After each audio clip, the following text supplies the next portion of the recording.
Well, I just want to welcome everybody to the event. I am Ian Mauro, the Executive Director of the Pacific Institute for Climate Solutions, and we are here today to enjoy the event covering climate on the front lines. So welcome. And I'm joined today by co-moderator Sean Holman, the founding director of the Climate Disaster Project, and by a panel of international journalists making a real impact on how the world thinks about climate change and its effects on human beings across the world. We're going to introduce this esteemed kind of group in a moment and to discuss how communicating that human element is essential as we work towards real durable climate solutions. But first, let's take a moment to connect with where each of us are and acknowledge the peoples and nations that continue to steward these lands. And with gratitude, I ask Knowledge Keeper Danica Paul to open our time today with a territorial welcome. And I ask each of you to introduce yourselves in the chat and share the territory where you are today. So over to Danica. And Danica, again, thank you for your time and wisdom as you start this event in a good way. Good morning, or should I say good afternoon? I'm not sure. It's now noon, so good afternoon. My name is Danica Paul. I'm from Songhees, Sartlip, and Hausit Nation. Ikonis Kwanangahela, Asiam Nashwelakwa, Danica Thanasne Chesalayasin, Songhees, Sartlip, Hausit, Thanamain Kwastane Thanatain Sawilak. So, good afternoon, everybody. I just introduced myself in the Lekwungen language. My name is Danica Paul. I'm from Songhees, Sartlip, and Hausit Nation. My dad is Tommy Paul, and my mom is Diane Sam. My connection to the Lekwungen territory is through my late grandfather, Francis Sam, and his parents are Bernard and Florence Sam. I've been observing my mom go through the Lekwungen language program since about 2017, and I feel very grateful and honored to be able to ask my mom questions about our native language, because I know that not everybody had the ability to do so. And so, yeah, I just hold that very close to my heart, and I'm very grateful for my mom and everything that she does for me. Some of the words that she has taught me are kwe, which means water, keeks, which means sweetie, quatishin, which means rainbow, and I use that really often with my 4-year-old niece. I try really hard to incorporate some Lekwungen words with her when I'm speaking with her. Another word that I know is lalaitlin, which means listen, and I also use that very often with my niece. Heichka etha haus squichel, and that directly translates to thank you for the new day. I would like to take a minute to acknowledge the project that is happening today. And yeah, I would also like to mention that if you are tuning in from anywhere other than Victoria, BC, that you should definitely look into the territories that you're currently residing on and just do a little bit of research and acknowledge the land that you're on. But yeah, I raise my hands to you all and thank you for allowing me to open up your meeting in a good way. And from that point on, I will pass it back to Ian. Thank you, guys. Thank you, Danica, for welcoming us to these territories and starting off our event in a good way. In the chat, people are acknowledging the territories where they're coming from, and it's from across many parts of this country, some call Canada, but also internationally. And it's amazing to see the diverse people acknowledging these diverse Indigenous lands and territories where they are from and working and living. Again, Danica, thank you very much. And a few quick housekeeping items as we continue. Feel free to use the chat function throughout today's webinar. We will take questions in the second part of today's discussion, and please use the Q&A function to ask your questions, as we will try to answer as many as we can. So here at PICS, or the Pacific Institute for Climate Solutions, we're excited to be collaborating with our friends at the Climate Disaster Project to host this event today. And we are also co-sponsored today with the Canadian Association of Journalists and we thank them for their support of this event. And Brent Jolly from CAJ has joined us today. So welcome, Brent. We just want to acknowledge you and thank you. And for those of you who may not know about PICS, we are a collaborative institute that catalyzes and mobilizes research partnerships and knowledge that generate climate action. And we're a collaboration of universities in the province called British Columbia, University of Victoria, where I am based here on Lekwungen speaking territory, Simon Fraser University, University of British Columbia, and the University of Northern British Columbia. And the Climate Disaster Project is an international teaching newsroom based at the University of Victoria that works with people affected by climate change to share and investigate their stories. People can feel like climate change is something that's happening somewhere else to someone else, or not to none one else but us. Those feelings of isolation and disconnection compromise the ability to form community and to act on one of the most pressing problems of our age. Sean Holman is the founding director of the Climate Disaster Project and the Wayne Crooks Professor of Environmental and Climate Journalism in the Department of Writing at UVic. And I'm going to turn the floor over to Sean now to introduce our panelists and begin our discussion. And I just want to thank Sean. It's a wonderful collaboration. Sean is an incredible professor and has an incredible vision of how this kind of project has come together and this opportunity to collaborate. So over to you, Sean. Thank you so much, Ian. And welcome everyone to this webinar today. Our panelists who have gathered together for this discussion have worked with climate disaster survivors all around the world in partnership to report on the front lines of climate change. Over the past 2 weeks, as COP29 has unfolded in Azerbaijan, The Guardian has been publishing first-person testimonies about those experiences in partnership with the Climate Disaster Project and the International Committee of the Red Cross. The Climate Disaster Project's contribution to The Guardian's This Is Climate Breakdown series includes 8 long-form testimonies from North America, South America, Europe, and Asia, as well as Africa, creating a portrait of a planet under pressure, working in a trauma-informed manner with survivors to ensure that their voices are heard by global leaders and audiences. So I'm very pleased to introduce our journalists today who are going to be having this discussion. Bibi is the Assistant Editor Environment for The Guardian in the UK, the author of The Protester's Handbook, and the lead editor for This Is Climate Breakdown. Kristin Engel is a journalist with the daily Maverick's Our Burning Planet in South Africa, which is the largest climate disaster and climate reporting unit on the continent. She partnered with a sheep farmer to show how people in the North Cape have been impacted by drought. Ricardo Garcia is an independent environmental journalist and journalism trainer whose students at Federal University of Rio de Janeiro partnered with a homeowner and a retiree from Atafona to share how her community has been impacted by coastal erosion, as well as an indigenous leader to share how his people have been impacted by drought in Brazil. And Alden Twellis is the managing editor of the Climate Disaster Project, who co-led the Climate Disaster Project's contribution to The Guardian with consulting editor Darren Shuttler. Welcome to all of you, and thank you for joining us today, or tonight, as the case may be, since we are an international call right now. But before we begin, I'd just like to very briefly turn it over to Brent Joly, President of the Canadian Association of Journalists, to introduce the topic of our conversation.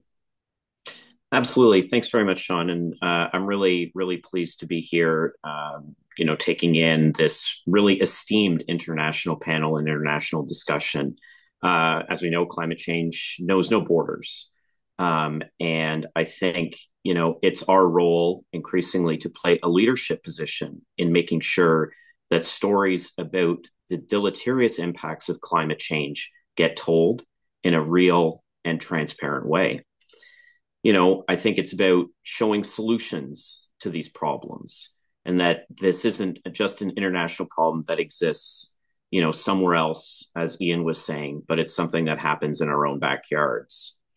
And I think the better we're able as an industry to show those solutions, I think that helps as a breeding ground for hope. That this isn't just a hopeless exercise, that we're not, hopeless in the face of a changing climate, that we can actually make progress, and that reporting and truth telling activities can help us get there.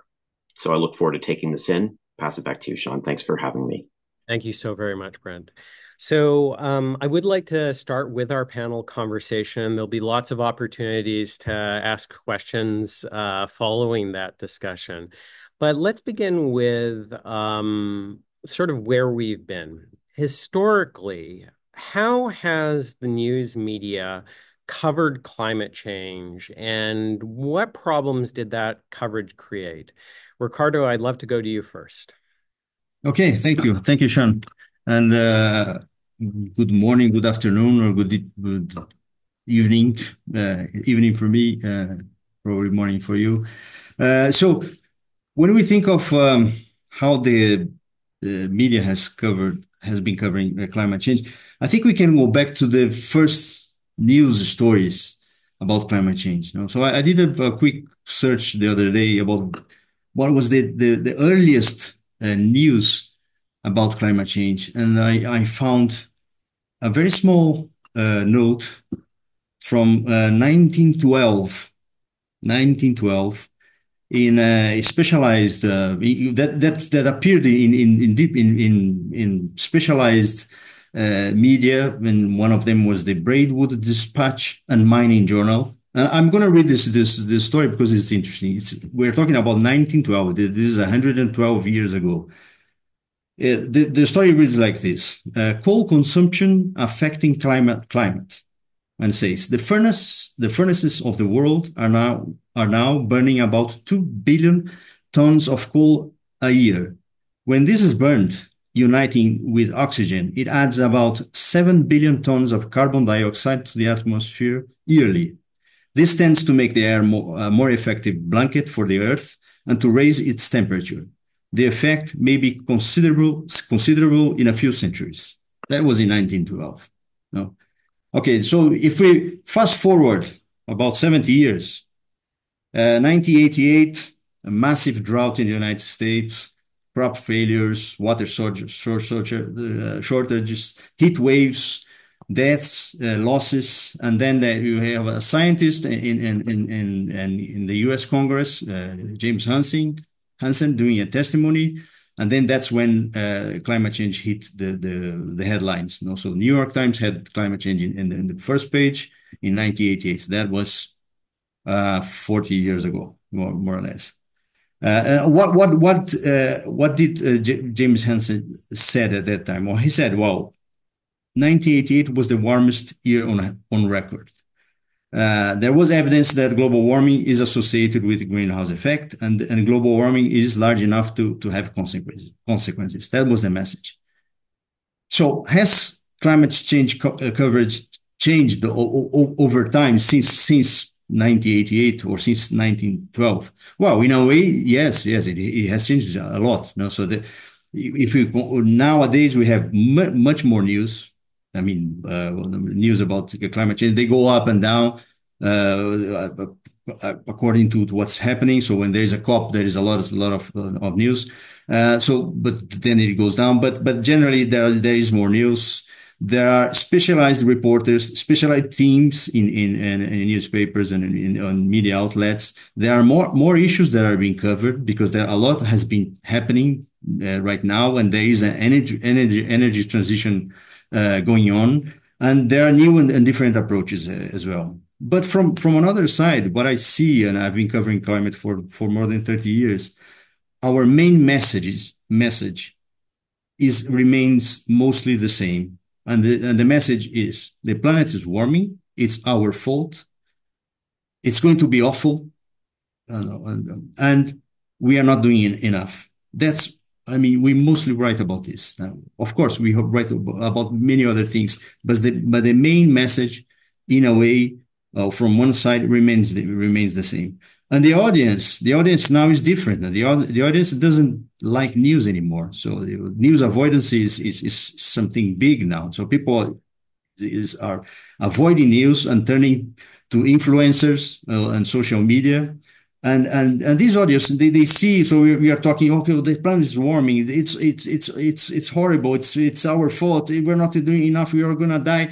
And they say, well, this is too big, this is beyond what I can do, it's too bad, we will all lose, so there's nothing we can do about it. So and sometimes it's far away. It's some things that happen in Bangladesh or elsewhere. It's not here, and it's too complicated. It's too complicated. So I think this has created a sort of a problem now where we have an audience that is avoiding news and turning to other providers of information, and then we haven't found yet a way to transform the message into something that capture the attention of people. No? Although there is a lot more on climate coverage, lots of new things and new angles, but when you see the main headlines, they are all the same. I mean, if you see that story from 1912 and a story of nowadays, they seem like the same. So I think we have to. The main problem is that we created a big narrative on the problem, but we haven't moved on from that very much. Mm. That's really interesting, Ricardo. So, Bibi, it sounds like just on the basis of what Ricardo is saying, that a lot of the focus that was historically for climate coverage remains the same when it comes to climate coverage, and that there has been a focus, for the most part, historically on sort of the science of climate change and what we know is going to happen in the future. Yeah, I mean, I think he's right. I mean, it's a really, really knotty problem for journalists because it asks, it's a knotty problem for humans. I mean, journalists, like humans, have incredibly short attention spans, and we like something shiny that's in front of us and a grabby headline about what's happening today, and trying to cover a long problem that's unfolding over a year and 10 years and is incredibly difficult. So from the very beginning, that's been the issue. How do you write stories about this that aren't the same every single time? How do you not write climate change is happening? And in some ways, it feels like that should be the front page every day. But, you wouldn't get a lot of readership for it. So it is a real challenge for journalists. And it's something that we wrestle with. I've been wrestling with most of my career. How do you continue to cover this? How do you get people to read about it? How do you make people relate to not a hypothetical, what feels like a hypothetical, something that for much of the time we've been covering this until recently people couldn't feel or touch or experience. It was just something. I think that things are shifting, and I think that um, and I think that has more. I mean, I hope that all the good journalism that many outlets have done over the years has had an impact and has changed the conversation. I think that although I think we all feel very gloomy at the moment, there is more to celebrate than we like to think just this particular sort of autumn. But yes, it remains incredibly difficult. But I think it will. I mean, tragically, I think it will become easier to cover Yeah. as the real life impacts become clearer. That's the horrible truth of anyone who's been covering this for a long time. Things that we thought were hypothetical, that we were warning people about 20 years ago, are now actually happening in real time. And, so it's very hard to watch. Mm-hmm. So there is a change on the basis of what exactly is happening in the present. But it was really interesting, Bibi, you kind of mentioned that to a certain extent at this point, climate change has become a perennial issue, right, in the news media. That is something that is always there. And because it is always there, it sort of ends up blending into the background. It is no longer news to a certain extent. And Kristin, it kind of reminds me of a lot of other problems that are intractable in society that we keep on reporting on as journalists, but seem to be failing to make a difference on issues like, for example, homelessness, which is an issue that is often reported by the media, has been with us as a problem in society for a very long time. And it is kind of this frustrating thing where what do you write that's new? Yeah, sure. Thanks for that, Sean. I think when it comes to climate journalism, it's been around for a long time. It's becoming more prevalent, obviously, as we see the impacts all around us and across the globe. But I think that in practice, what I found is that, the way to integrate or the way to keep people interested in climate journalism is by integrating it into all of the other news beats that we have. And I think that's something that a lot of other newsrooms are doing as well, I hope, from what I've seen. You need to integrate climate journalism. It's part of the business desk. It's part of the daily news desk. It's part of not just the environmental beat. It's part of, I mean, we all know the energy crisis we're in. And I think that going forward, how I imagine that we'll all be reporting from now onwards is that we're gonna have these newsrooms where climate journalism, environmental journalism is not just a beat, but it's integrated in every story, in every newsroom, that this is happening because of this and this reason. We can't just report on human generated climate change like we have in the past anymore. It's irresponsible to do that now. Mm. So yeah, I think that as that's happening, like Bibi and Ricardo mentioned, that we went from reporting on climate change as this thing that's going to happen in the future to something that we're seeing happening every day all around us, to our loved ones, to our families, to our friends, to strangers as well. And I think that how we experience that how we experience that change is definitely influencing the journalism that our climate journalism coverage. Um, I mean, it's about rethinking how we tell stories. It's about thinking about which voices should be in the center, which voices haven't been represented appropriately in the past, and recentering those voices now. And bringing that news with the urgency that it deserves right now. Mhm. I mean, in South Africa, we have a myriad of disasters over the past few years, natural disasters over the past few years. Last, actually, this year, in the yeah December 2023 up to April 2024, we had the fire season in the Western Cape of South Africa, right at the tip, right the southernmost region of Africa, and that was found to be perhaps the worst, or the experts are calling it the worst fire season that we've ever had in the region.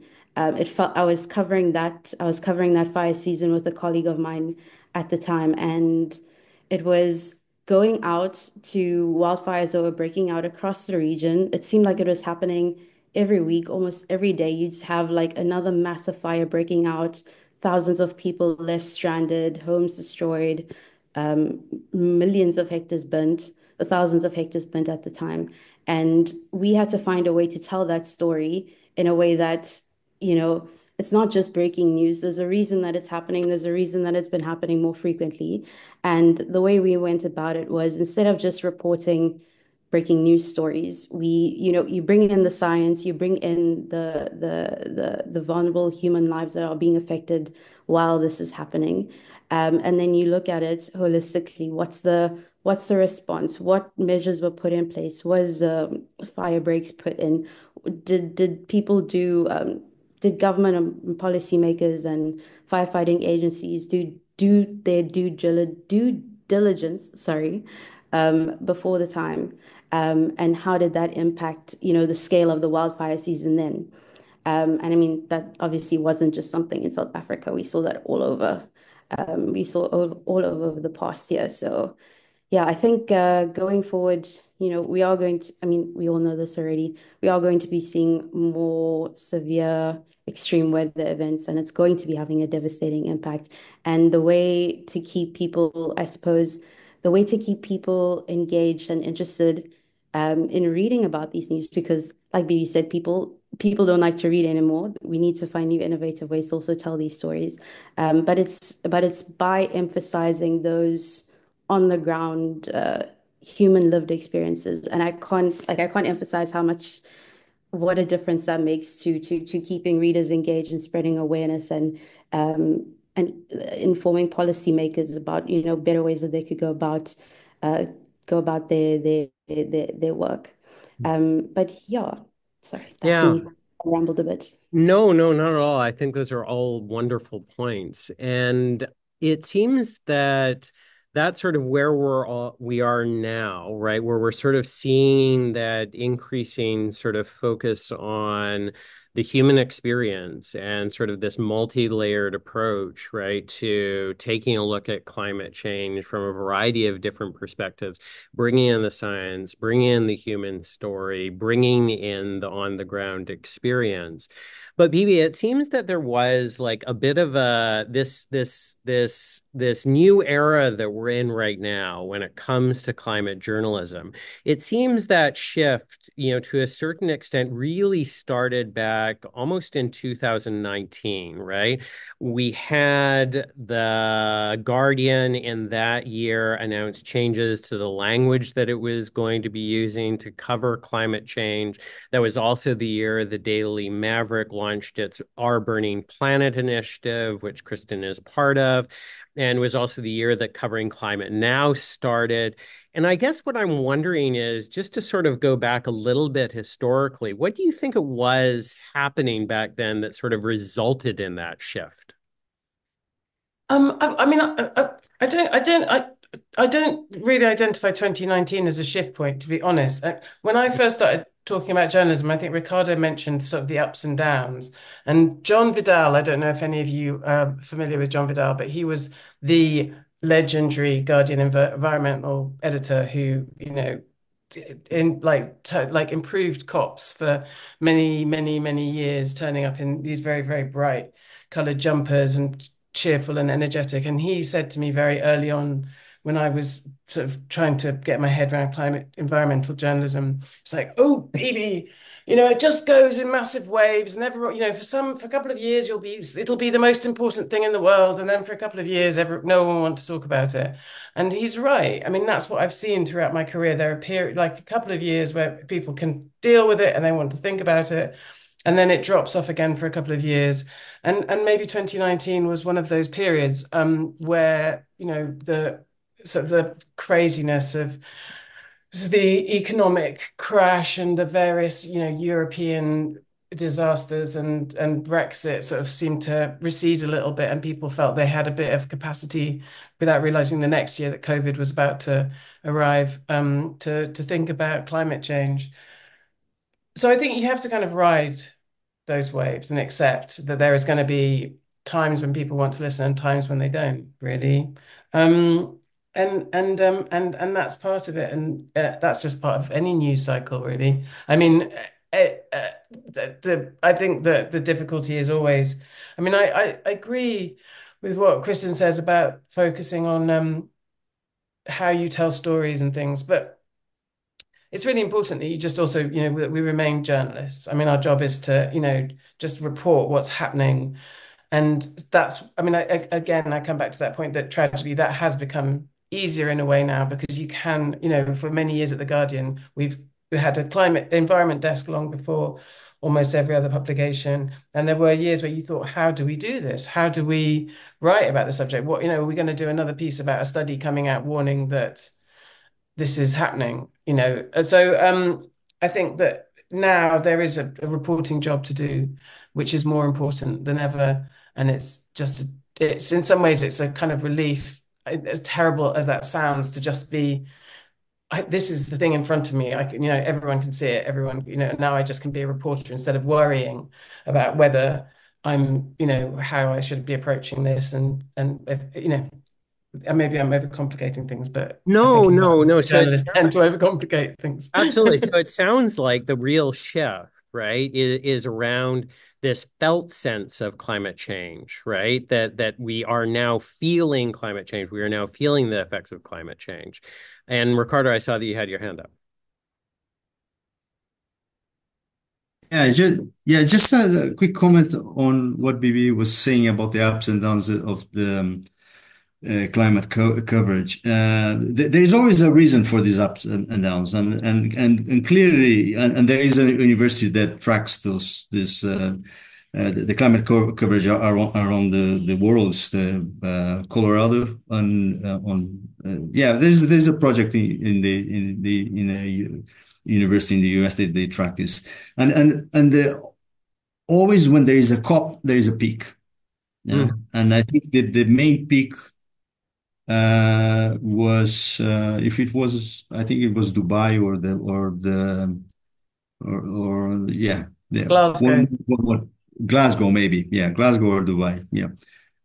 So there's always a peak, and there is a reason for when it slumps down. No, and during the economic crisis, it's clear. No, it went down, and it was at the bottom of the scale. And in 2005, 2007, there was a peak, and it wasn't because only about COPs. There was an important COP in 2007, which was Bali, but it wasn't because of that. It was because of Katrina in 2005 and Nobel Prize and Al Gore. So three things that pushed that. In 2019, there was one thing. There was the Greta effect. Right. I mean, the effect of, I mean, Greta is a product of something, no? So she doesn't appear, she hasn't appeared out of nothing, no? She appeared because the time was ripe for a leader like her. But her effect was so powerful that it had an influence on, that's my feeling now. So I didn't do any study, but that's my feeling that there was the Greta effect was very powerful, and it only slumped down after that because of COVID. No, because if it was not because if we didn't have a pandemic, I don't know what would have happened. No, so probably we would be still on the, would be, I mean, the peak would be more prolonged in time. No? But the Greta effect was very powerful in 2000, right. and it was exactly in 2019. No? Right. So what I'm hearing is that there was at the same time as there was sort of this felt sense of climate change, that climate change is becoming something more that we'd be reporting on the present. At the same time, there was also the Greta effect as well, right? And increasing sort of activism around that issue. Kristin, I can see we want to add something to that. Yes, actually, I would just wanted to come back to what Bibi was saying about how important it is to be a journalist, to be a climate journalist right now in this era that we're living in. And I just wanted to speak a bit about also why 2019 was pivotal for the start of our Burning Planet at Daily Maverick. So basically, how that came about, I'm sure. If you guys know about Daily Maverick's story, then this might not be news.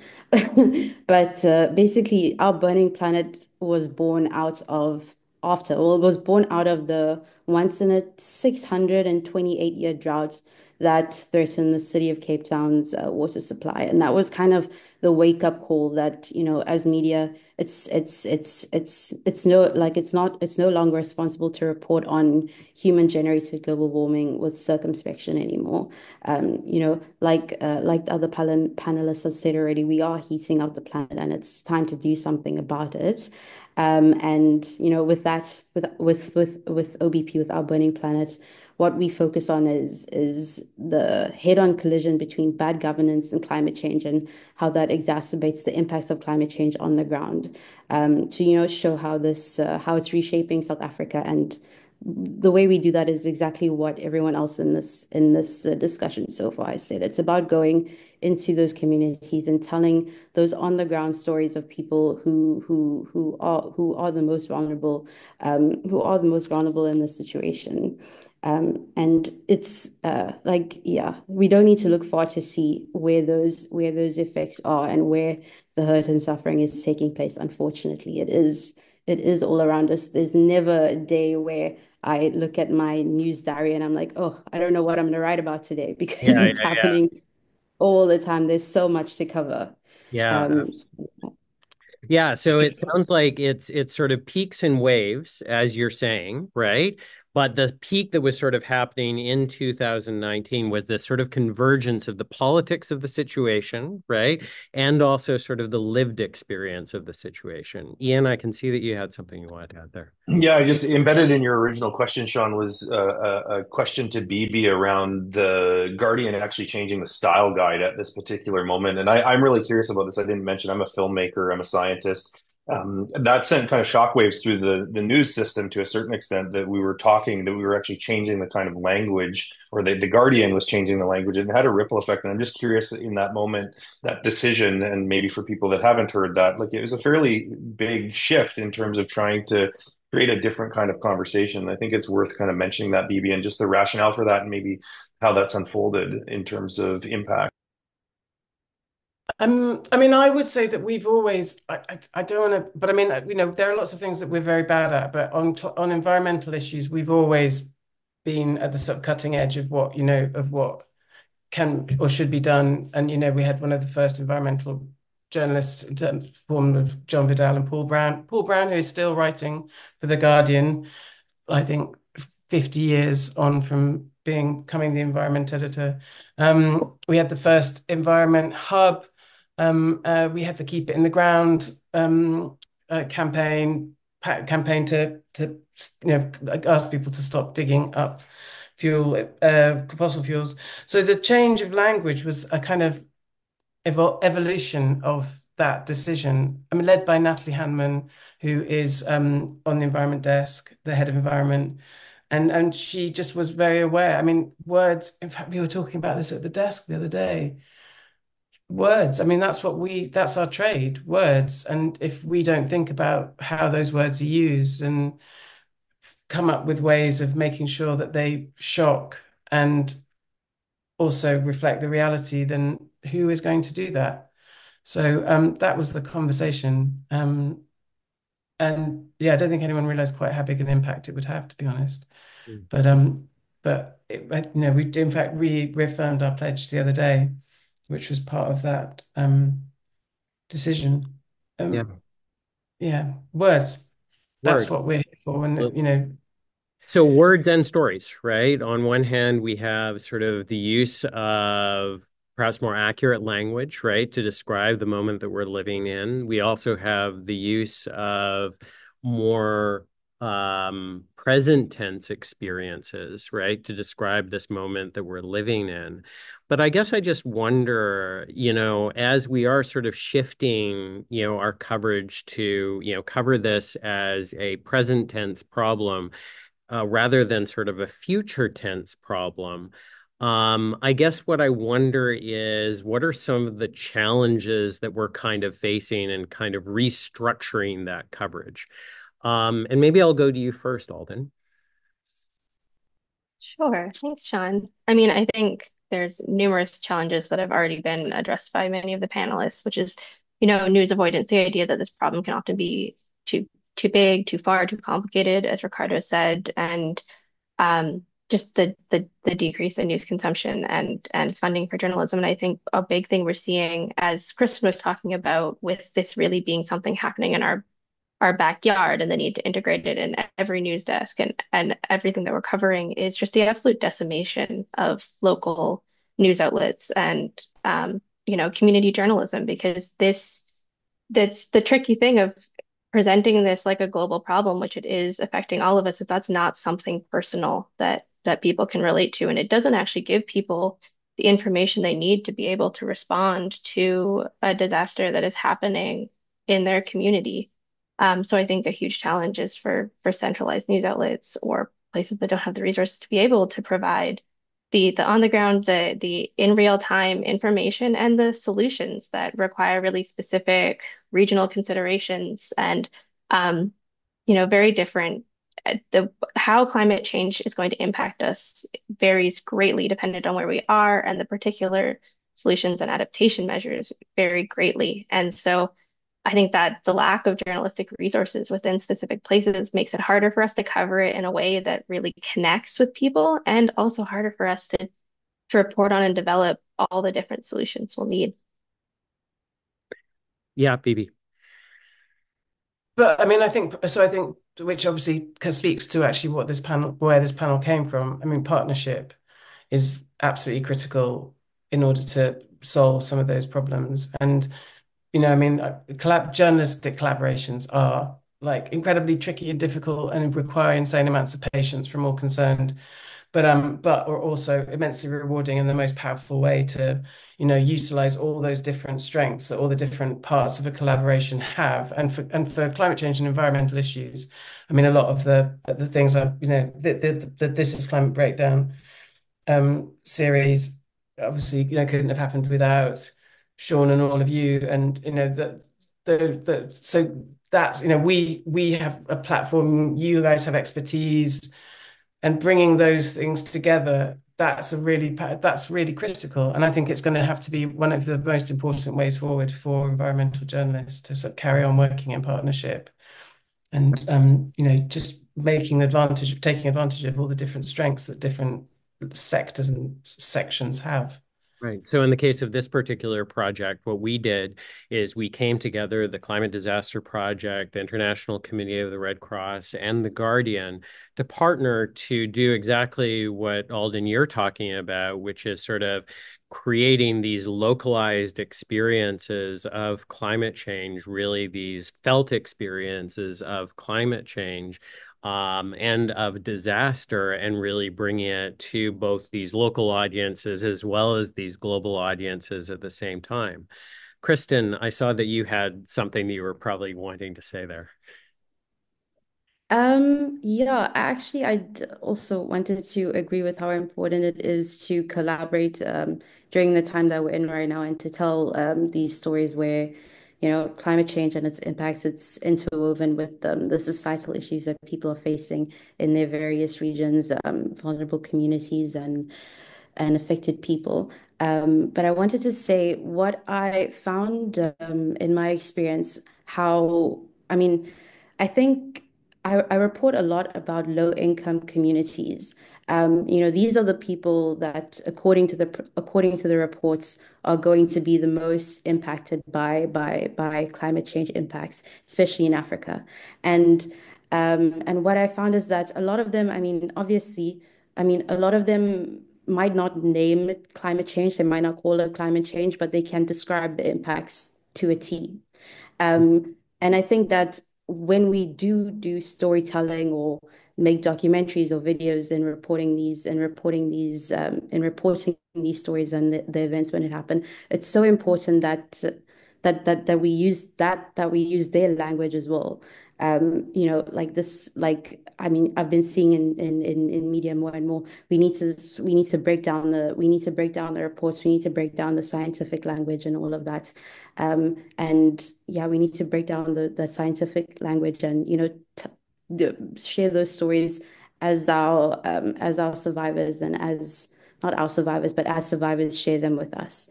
And in reporting on how the global issue of climate change affects local communities in their different regions. We did a very cool project at Daily Maverick where we broke down the 7 tipping points. And what it did, like again, collaboration came in. Everyone on the team took a section. We each did our part, and the key thing there was to find out how is the Arctic winter sea ice melt affecting the coastline of South Africa, and how is the green ice sheet collapse affecting sea level rise around Cape Town or Durban or anywhere else in the world. And finding people in those finding people in those affected areas or soon to be affected areas and leading with that in our storytelling. And I think that's definitely when it comes to the climate disaster project, that's also what we're seeing come through in the testimonies that are coming out now as well. I mean, these are people's real life experiences because of the global climate crisis that we're in. So yeah, that's all from me for now. Absolutely. Yeah, Carter. Yeah, just about language. It's really. I mean, you're all right. So we are now uh, increasingly reporting about things that are happening in the present, and we are reporting about people, communities, countries, cities, whatever that are being affected by climate change now. That's okay. That's a big game changer. But the moment, and this is powerful because then you have human stories, and human stories communicate better. But the moment you say climate change in your story, there is a great risk that people disconnect because people say, what a nice human story. Poor, look at what happened to this guy. And then what this was because of climate change. Oh, climate change. Oh, climate change is that thing that's too complicated. No. Okay. But then the people switch off. And during the climate disaster project, during the training of those journalists in Brazil, one thing that I suggested them say, when you do the interview with people, don't mention climate change. No, don't ask about climate change. No, because those people they might not know what climate change is, or they might give an answer that is not actually it's not coming from inside. No, it's not their story. No, so and this is something I have been avoiding to do. So I try to write stories without mentioning the term climate change. So let's tell it in another way. It's the same for sustainable development. Sustainable development is a terrible term. So there was no marketing the UN for when they decided this term because it's not news. No, and so the people who wanted to know what climate change is already know. So we've done a good job, and maybe you did an excellent job. We all did a good job, and the people who were able to understand and who wanted to understand, they know what climate change is. We don't have to repeat it. No, we don't have to repeat. We have to tell stories of what's happening with our world. No, so without putting a tag on it. No. And it's more effective to say that it's warmer than to say that climate change something. So I don't know. I don't have the perfect solution, but avoiding the jargon that comes with climate change issues is I think it's imperative. So we have to change the language, and that's a way of trying to make the human stories that abound now. That you have human stories about climate change everywhere, and that's the stories you want to tell to make those stories more compelling and more interesting. And Alden, I mean, this is certainly something that the Climate Disaster Project has thought enormous amounts about. Yeah, I was thinking that especially the points Kristin and Ricardo are making about language, and that's largely why we're called the Climate Disaster Project specifically because we do focus instead on, the specific disasters that are affecting people, be that wildfire, be that floods, be that drought, be it permafrost melt, because I think an important distinction to make when we're talking about climate communications is I think sometimes there's a desire to say like people don't want to talk about climate change or they don't care about climate change, but that like I've through this project I've worked with the testimonies and the stories of over 300 people that have experienced like directly the impacts of climate change. That's not they just might not want to engage in it in the language that we have often used, but they care deeply that their homes are at threat every summer from wildfire, or the health of themselves and their loved ones are at threat because of smoke or the floods, or the changing weather patterns that deeply affect farmers. And they might not believe that the climate is changing because of human caused, but oftentimes they notice things are happening, whether And many of them, regardless of whether they think this is natural or an act of God, they truly believe we need to be doing something. And they want solutions, so they want mitigation efforts. And so they really, really care about what they can be doing for themselves and for their communities. So I think that's why we ask about climate change right at the end, and we're open to all sorts of answers, be it I don't think climate change is real, but I think we should be figuring out a way to build reservoirs for water to help us in droughts. And I think that's what we need. We need stories that people can connect with, and it doesn't need to be in the language or in the way or in the understanding that we've often been pushing. We need to meet people where they're at and in the way that it's impacting them. That's really interesting, Alden, because it almost seems like, and I'll invite anyone to sort of jump in here, that to a certain extent, the stories that we tell, there's almost this opposition to the language that we use, right? Or at the very least, the language that we have used historically, right? When it comes to covering climate change, that maybe that there's this tension, right, between being able to access these lived experience stories, right? And how exactly we talk about climate change as sort of a scientific phenomena, as an environmental phenomena. It's very interesting what you're sort of bringing out. Does anyone want to jump in on that one? Kristin, it looked like you were nodding your head. Yeah. I just wanted to add as well, um, add on to what Alden was saying, about those lived experiences. I think this was an earlier question, but what I found is that, and especially something that I became, I think, more aware of, or thought a lot more about after working with the Climate Disaster Project, is, as journalists, I mean, we know we have to tell these stories. We have a duty to tell these stories and report on the events that are happening around us. But I think what a lot of journalists struggle with is how to navigate the ethics of documenting that suffering without exploiting it. And that was something that was something that we really focused a lot on in the training for the Climate Disaster Project. I think, there's a very fine line between raising awareness and then sensationalizing tragedy. So I suppose, like with the project like this, all reporting on any disaster, mishandling narratives can perpetuate harm, it can undermine trust, or fail to honor the dignity of those affected. So I think, that's something that we struggle with as journalists a lot. And I think how we come to terms with that, or how we do our due diligence, with regards to that, is hopefully by doing more work like the Climate Disaster Project. I mean, working with the survivors, the people whose stories we are sharing, or helping them to share with the public. Yeah.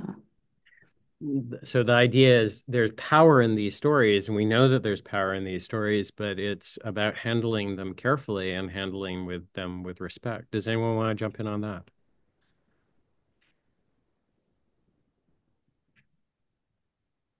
Uh, yeah. As Kristin said, it's tricky, it's really difficult, because you need a good training for that, so training on how to interview people were traumatized by something, Yeah. and the problem is that the media outlets don't have time for trainings. So if you ask an editor, if I ask Bibi, could you spare one of your journalists for 1 week to learn how to interview, to do trauma interviews? What would you say? No, no I way. would say thank God for Sean and Alden and their sensitive, thoughtful interviewing and editing, and for all the journalists who carried out long, careful interviews. Because none of us have got no.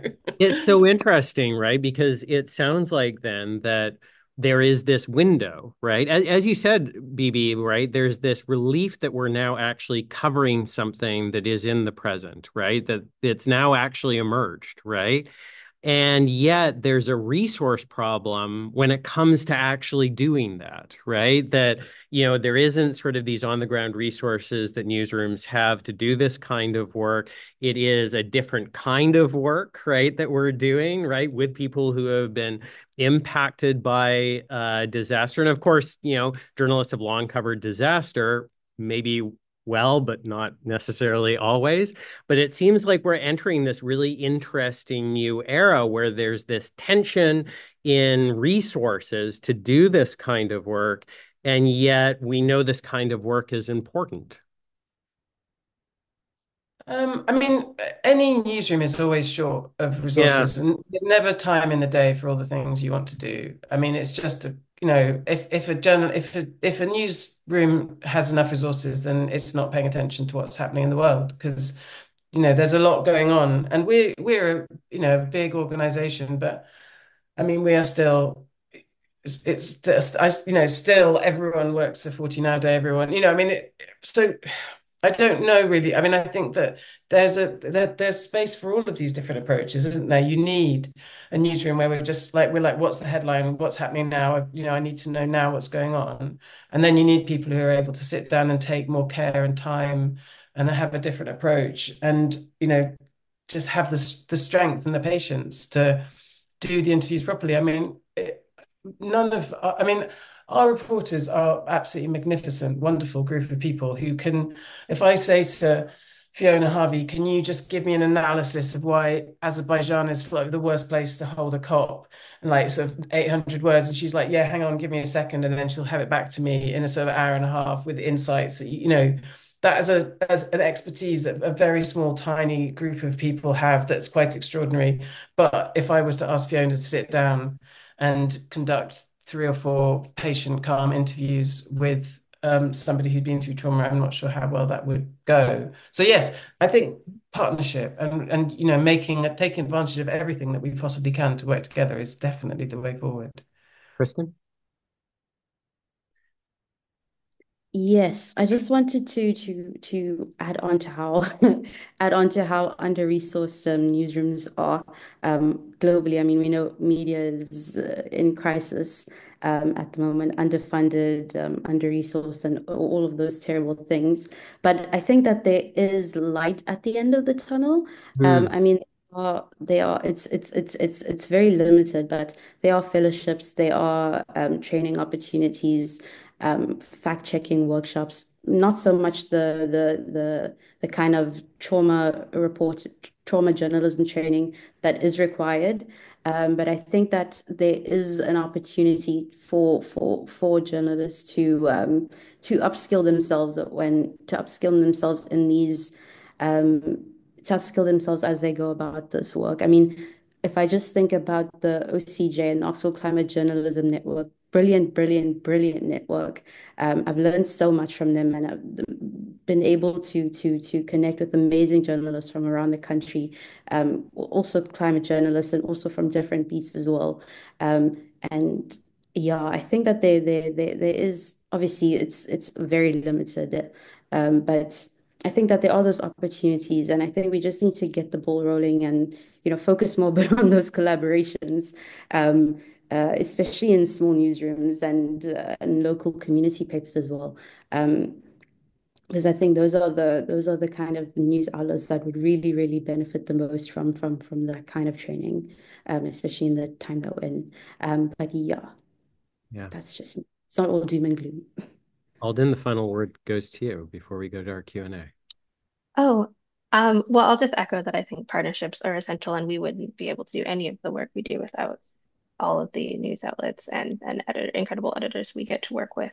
But I just wanted to jump onto something that Bibi was talking about the sort of there's I think there's multiple different needs as we move forward and as we cover climate change, which is of course like as things are unfolding, as hurricanes and wildfires and floods are unfolding, like we're not spending the time to do long, in-depth interviews. We need to figure out what is the key information people need to make smart decisions and keep themselves and their loved ones safe. And that's a really different skill set to the work that we're doing with these these really deeply personal stories. And we get the space and time to do that because we're covering these, months, if not years, after these events have happened. And we very intentionally do that, not just for the safety of the people we work with and ourselves, and to be able to take that space and do it in a trauma-informed way, but also because we often think of these disasters as things that happen for a moment and then they're gone. That's often how the news cycle or our attention spans work too. But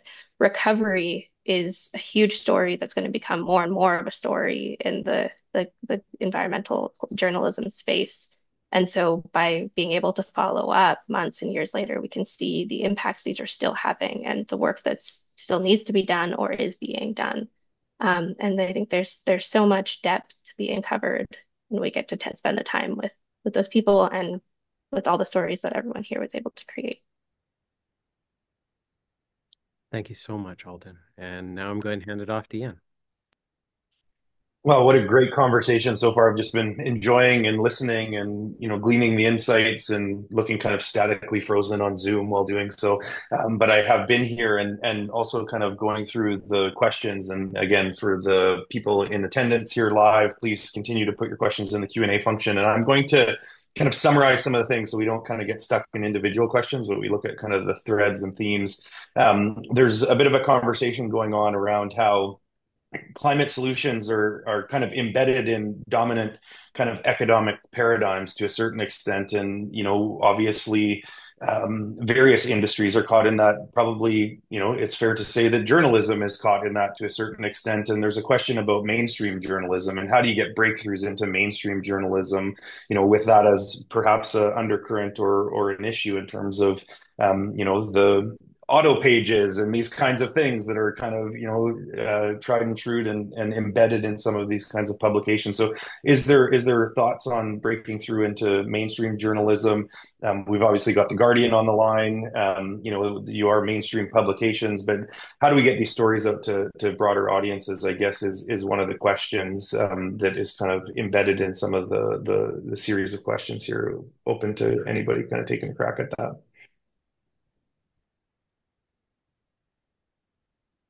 I'll jump in just out of, not that I actually know the answer, because obviously we've been trying to, how do you get those stories?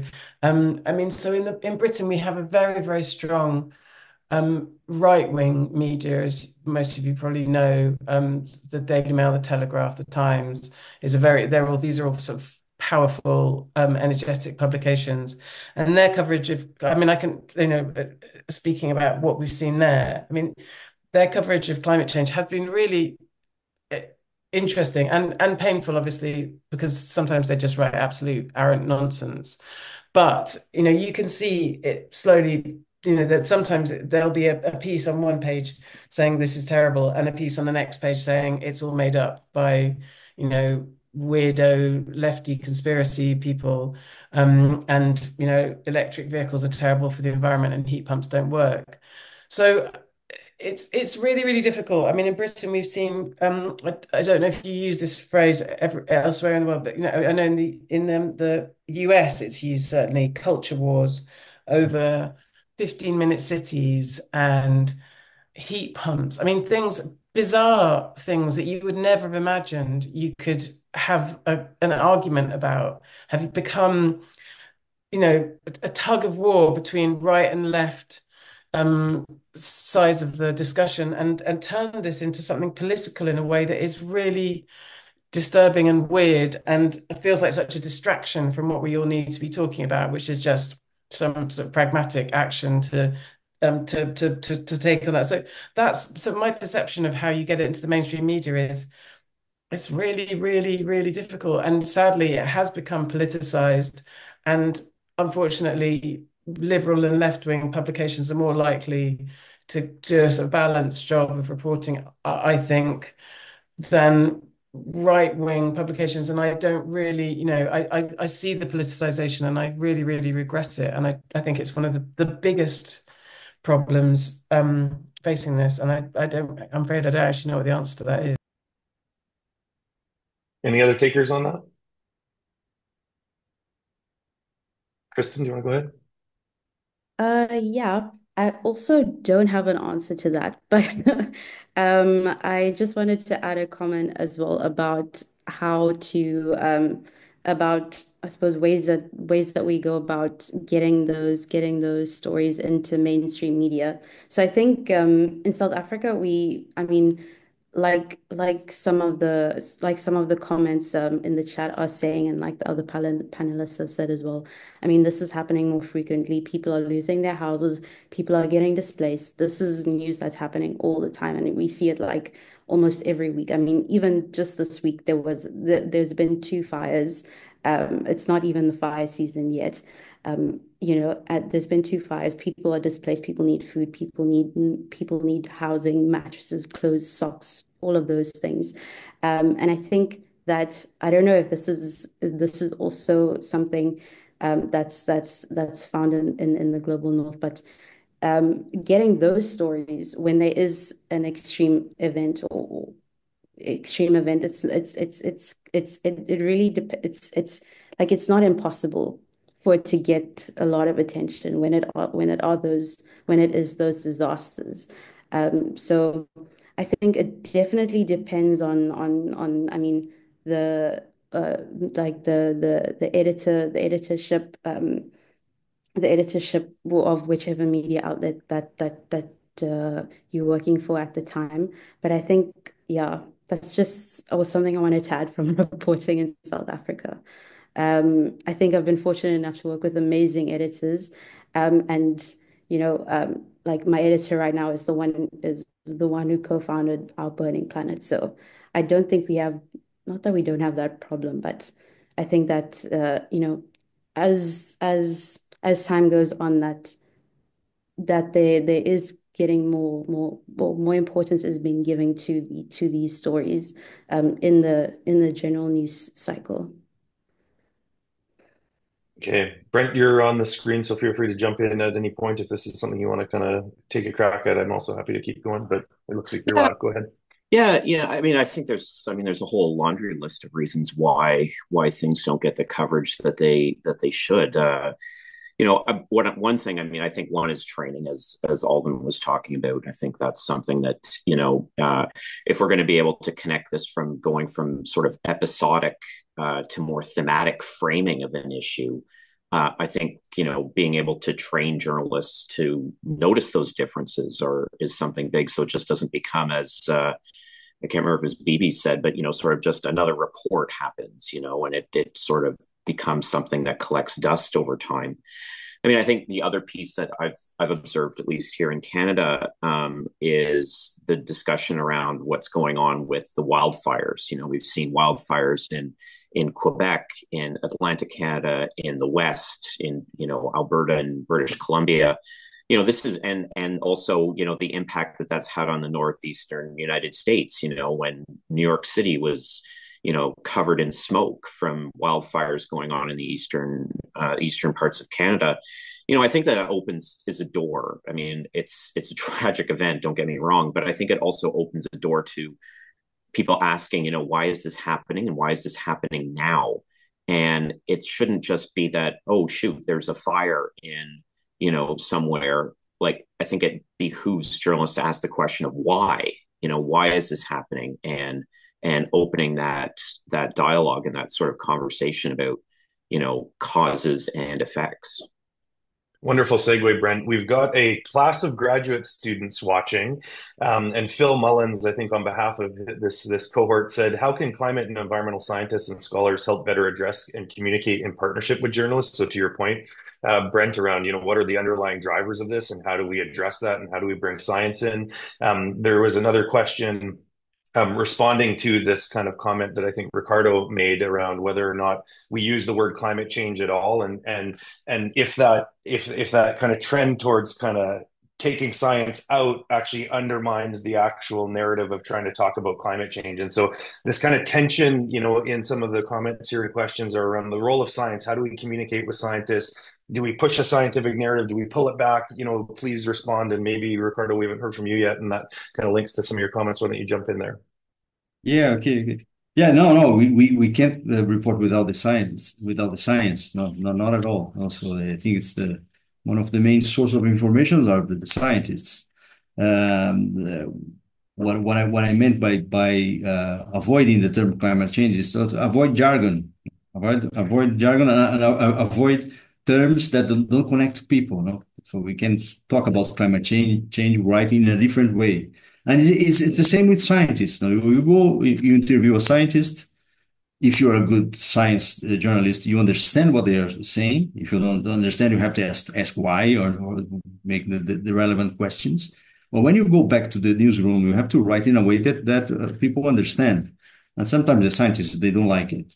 No, so and there is a general lack of ability from the scientific community to communicate better or in a plain language to about their work. You know? So one of my suggestions, the one that pops up in my mind immediately is, okay, you're a scientist. You just published an article in Nature, a very nice one, very complicated. Okay, get your article, put in ChatGPT and say, please summarize this for a journalist who doesn't understand nothing about this. You know?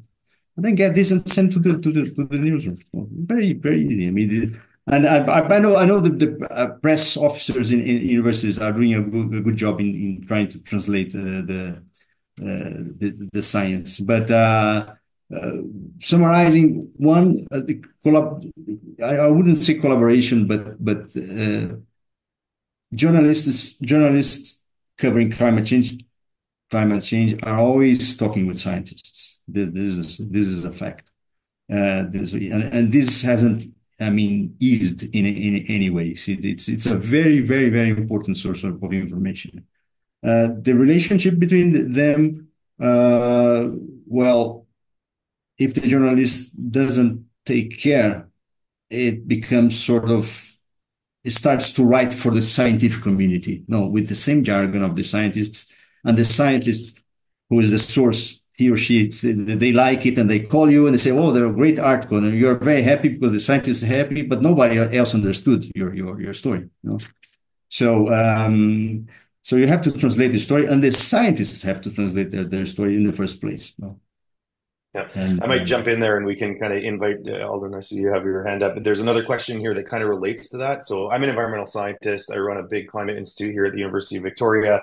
The evolving science around this is around weather event attribution, which is a question about where, we've had these, we're talking about climate disasters. Well, there's been this lag because it's been impossible scientifically and statistically to say, well, that event was caused by climate change. But the science is getting much better at this, and event attribution as a science is evolving. There's huge kind of efforts being put into this to be able to say, the day of this was caused by, an extra forcing of the climate, and it's helping to tell that story in a causal way in real time.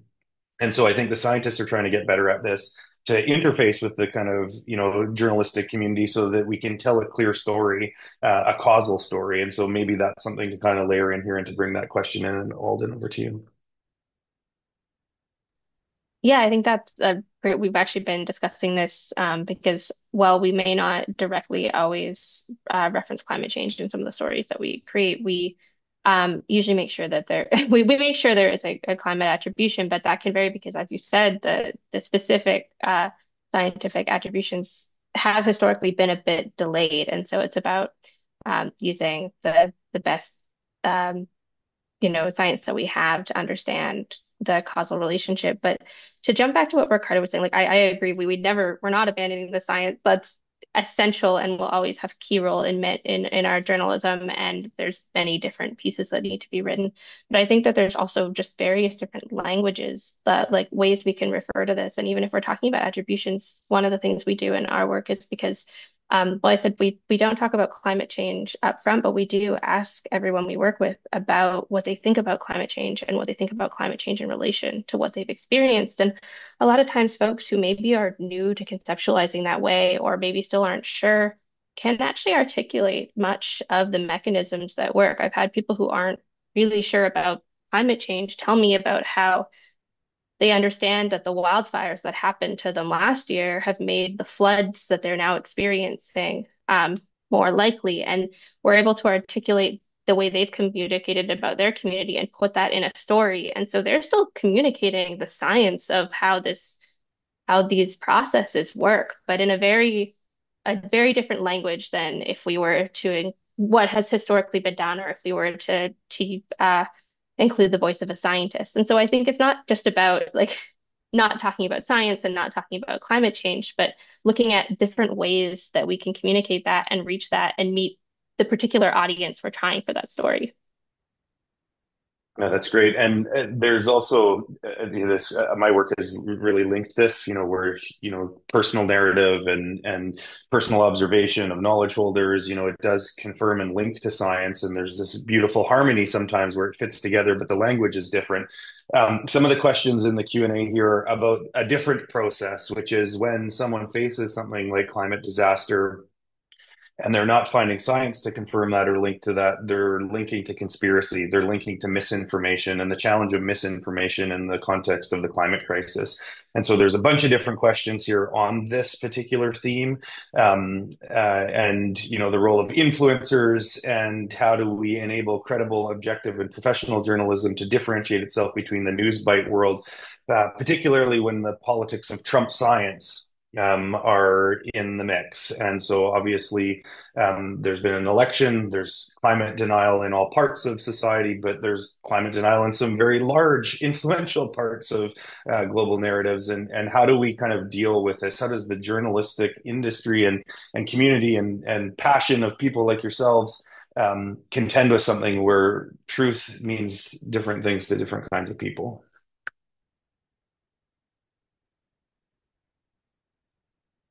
Go ahead, Ricardo. I don't know. Some tough questions. Yeah. Some tough questions. These are real questions, though, right? This is the state of play. I don't know, but I saw the other day an interesting talk by a researcher about fake news and misinformation, and there was this general conclusion that the journalists they spend much more time trying to deconstruct fake news or something absurd that is in social media than the person who did that. Imagine somebody like Trump or Bolsonaro in Brazil. For them, it's very easy to say something, to create a misinformation fact. So they just have to say it. They say it takes a fraction of a second or 2 seconds, it's done. It's a huge effect. And then we go after it and we try to deconstruct it. And I wonder whether it's worth the effort, because who is going to be convinced by that misinformation? Probably the people who there is a captive audience for that you are not going to convince. No. So there is a huge imbalance of the amount of effort and time you need to do to counter the misinformation, in the belief that the misinformation is doing the huge harm that we think it's doing. But I'm not sure about what's the extent of the harm that misinformation is doing. There's a lot of contradictory studies around, but there is a lot of studies that in certain specific parts, in specific countries, misinformation is not having the effect that we think they are having. It's having. Bibi, go ahead. I think that also it's quite important to separate misinformation from populist language and the language that populist politicians use. So I totally agree with what Ricardo said about misinformation, but what I increasingly really see is that it's in a reversal of what you're trying to say, of what the question almost is, that climate change is creating really fertile territory for populist politicians. It's creating an anxiety and a sense of fear about the future and a desire to have somebody who has an answer. And that is exactly what a populist politician can do in a way that an honest politician can't. If you're actually speaking truthfully about it, who knows what the fuck's going to happen? Oh, sorry.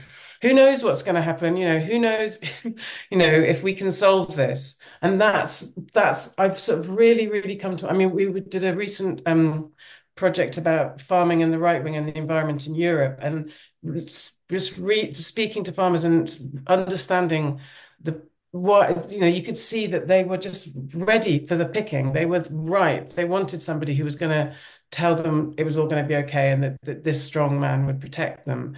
And that's the thing that is making me most anxious at the moment, among many things that make me anxious. Because if you're afraid and you don't know what the future holds, maybe Trump looks like a better bet. Just if you imagine that he is genuinely what he seems to be, and if you're deluded into thinking that, then maybe that seems like a sensible move to make. So I think it's very frightening, and that there are some, yes, that this is one of the really worrying things about climate change, that it may lead us down some very dark pathways. So Sorry, one of the questions that's coming in that's kind of, how do we shift the narrative? And there's a specific question around this, around, those immediate concerns linked to homelessness, affordability, healthcare, insurance costs skyrocketing, food costs. How do we shift the narrative to be inclusive of these other things that people are worrying about, so that climate change isn't this kind of ghettoized concept that's kind of off over there and isn't important to the priorities of people? And so is there an approach where we can kind of think about multi-solving in a sense? And there are other questions here around economic co-benefits of renewables and these kinds of things. And so I'm tackling a couple of questions at once here, but is there a shift in the narrative that's possible, so that we're not talking about the scary future, but we're talking about climate change as an opportunity to solve multiple problems? I'm happy to come in here. So I think there's definitely opportunity to attempt that, I'd say. And what I think a lot of climate journalists are doing these days is integrating solutions journalism into their work. And I mean, that's the science is there, the research is there, the pilot projects are there. There are nature-based solutions happening all around us by very, very amazing people and institutions. And I think that, as journalists, it's we can't just report on doom and gloom the whole time, or all the time. It's our job to also, tell these innovative stories, inspire, bring hope as well in a time where it feels like there is none. And I think like the way we do that is by spotlighting those kinds of solutions. Um, I think one example I'd like to share is an article I did a few weeks ago about these pocket forests this also intersects with the societal crisis that people are facing. So, yeah, in South Africa, we had apartheid, and that left a long-lasting legacy of undergreen spaces, a lot of dense areas, a lot of overpopulated areas. And so now what you'll find is there are like the Cape Flats or township communities where there are thousands of people living and like one tiny little park with like a lot of dumping and all of that and a lot of dumping and all of that. And what I found is there was this researcher who had received funding to start doing these little pocket forests in these vulnerable communities.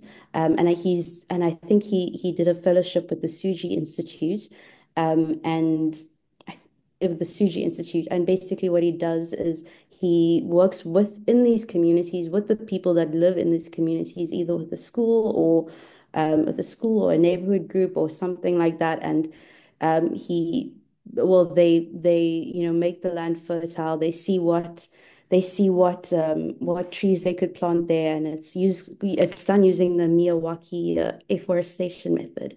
And it was one of the most beautiful stories I'd written in a long time, very inspiring. And it was just what I needed to get me out of that low moods that we sometimes go into when we're reporting on the climate crisis all the time. But there are those stories of inspiration that are happening all around us, and I think that just by giving them a bit more spotlight could go a long way.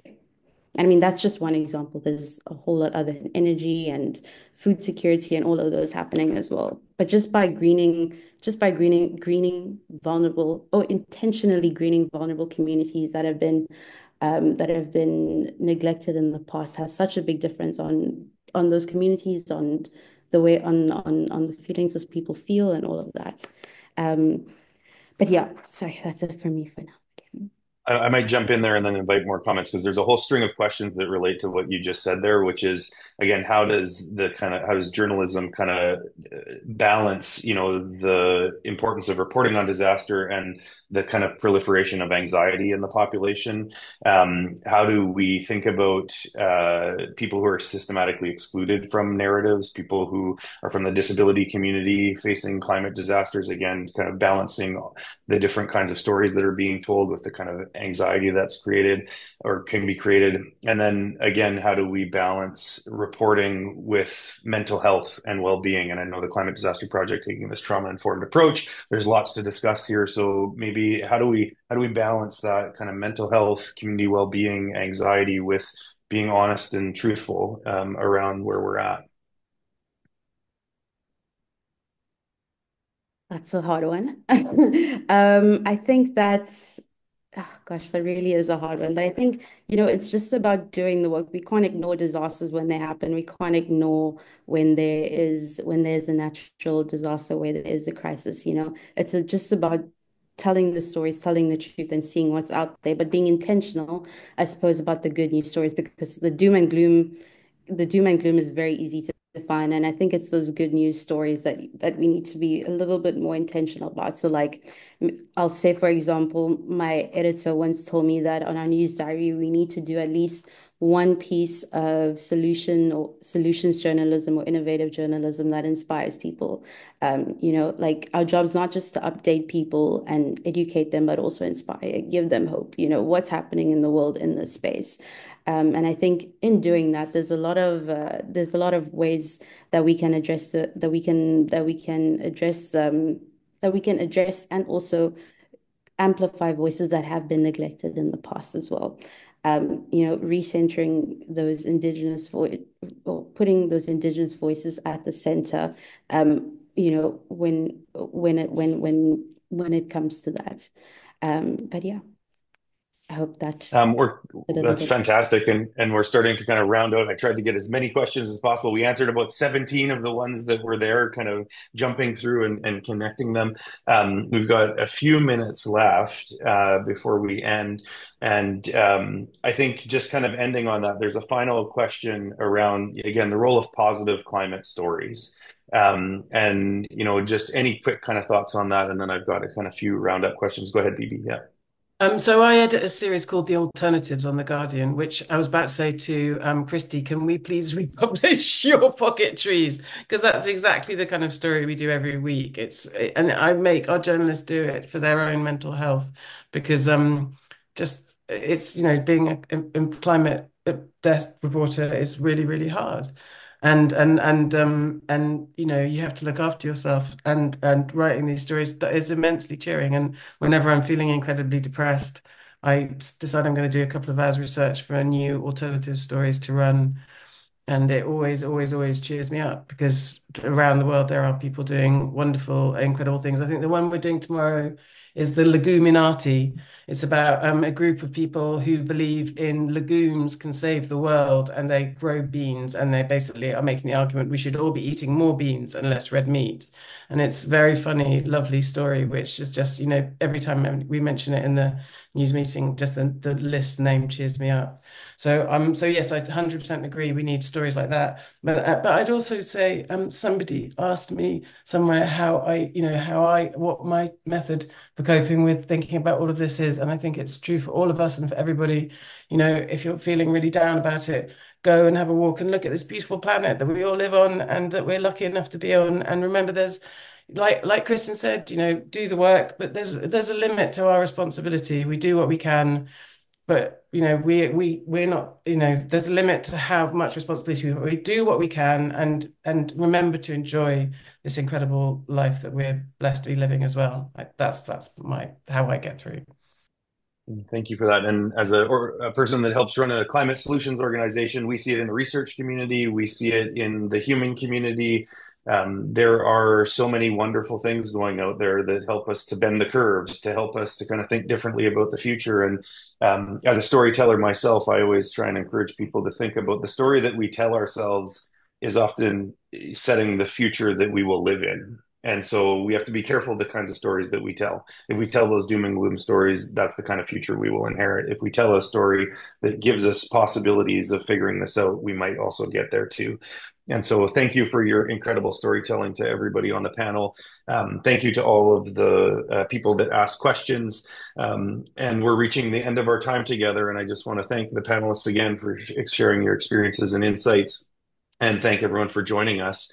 We're going to post a recording of the event on our website and social media in the coming days. We really want to encourage people to check out the Climate Disaster Project stories in the Guardian series called This is Climate Breakdown. This is kind of a launch in some ways of it. It's out on news media, but this is the event where we're talking about it. And again, thanks for everyone joining. Come visit PIX, our website, where we have information, analysis, and insights that can support climate solution. We're at pix.uvic.ca. We've got a newsletter. The QR code there helps us help you to get there. And then the Climate Disaster Project, of course, climatedisasterproject.com. This is an important project and worth checking out. And thanks again, and have a great afternoon, everyone. And we are finishing exactly on time. Thank you to all our international colleagues where it's very late where you are. We appreciate you, and let's tell good stories together. Thank you very much.